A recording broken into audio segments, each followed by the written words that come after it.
Assim, cumpriram-se ambas as profecias, a de Jeremias e a de Ezequiel, que esse desventurado príncipe tão erradamente desprezara. A de Jeremias, que afirmava que ele seria feito prisioneiro, seria levado a Nabucodonosor, falaria com ele e o veria face a face. A de Ezequiel, que dizia que ele seria levado à Babilônia, mas não a poderia ver. Esse exemplo ensina, mesmo aos mais ignorantes, o poder e a sabedoria infinita de Deus, que sabe fazer realizar por diversos meios e no tempo por ele marcado tudo que determina e prediz.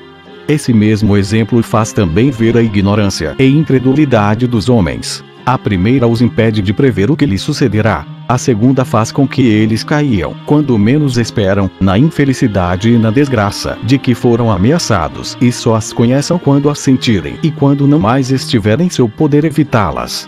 Esse foi o fim da estirpe de Davi, depois que 21 reis seus descendentes sucessivamente ocuparam o trono e empunharam o cetro do reino de Judá.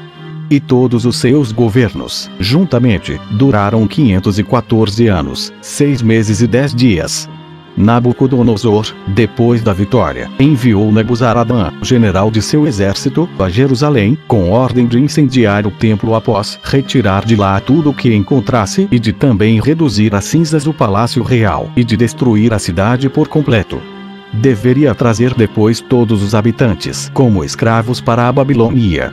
Assim, no 18º ano do reinado desse príncipe, que era o 11º do reinado de Zedequias, no primeiro dia do 5º mês, esse general, para executar tal ordem, despojou o templo de tudo o que lá encontrou. Levou todos os vasos de ouro e de prata, o grande vaso de cobre chamado Mar, que Salomão mandara fazer, as 2 colunas de bronze, as mesas e os candelabros de ouro. Em seguida, incendiou o templo e o palácio real e destruiu completamente a cidade. Isso aconteceu 470 anos, 6 meses e 10 dias desde a construção do templo, 1602 anos, 6 meses e 10 dias desde a saída do Egito e 1950 anos, 6 meses e 10 dias desde o dilúvio.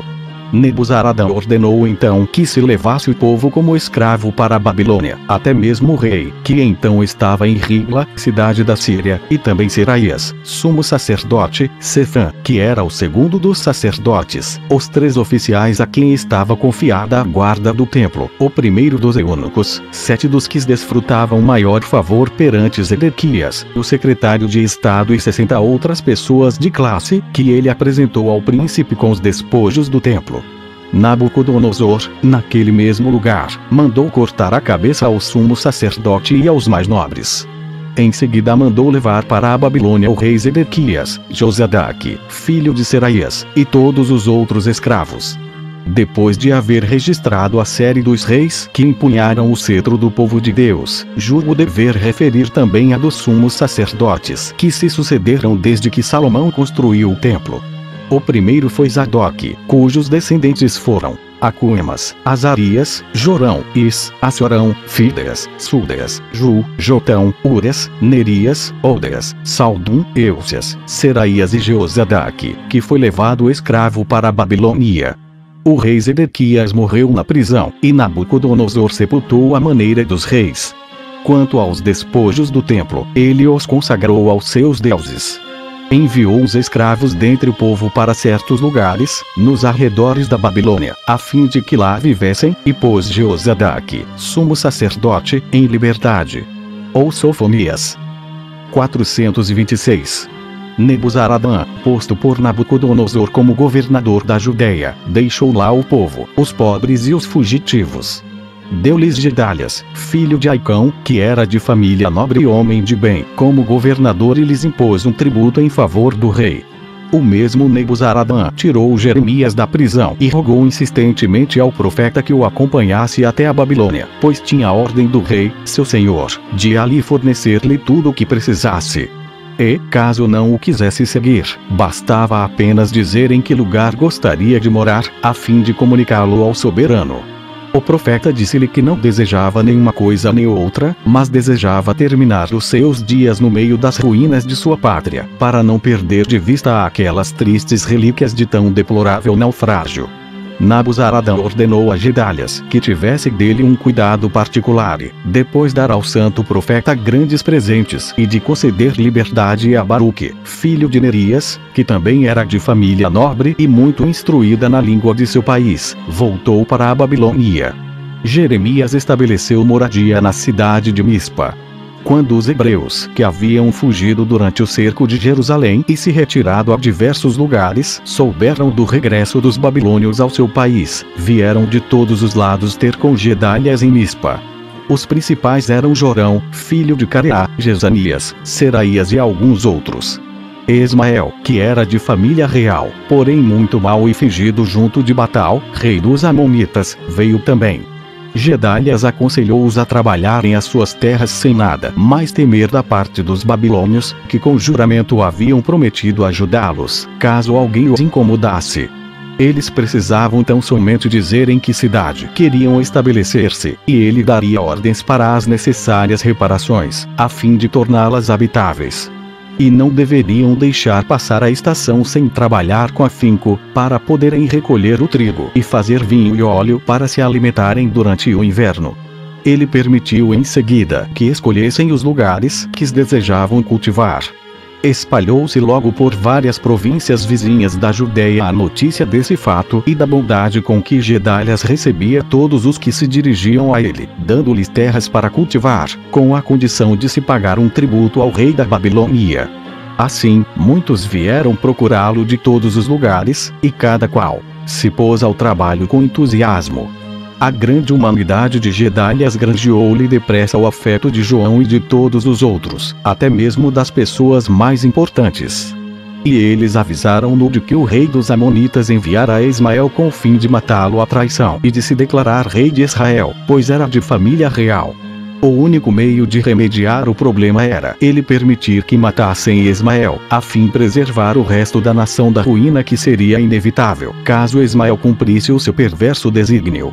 Ele respondeu que não havia a menor probabilidade de Ismael, que recebera dele somente benefícios, atentar contra a sua vida e que, não tendo feito más ações durante os dias difíceis que vivera, ousasse cometer agora tão grande crime contra o seu benfeitor, ao qual deveria ajudar com todas as suas forças se algum outro o combatesse.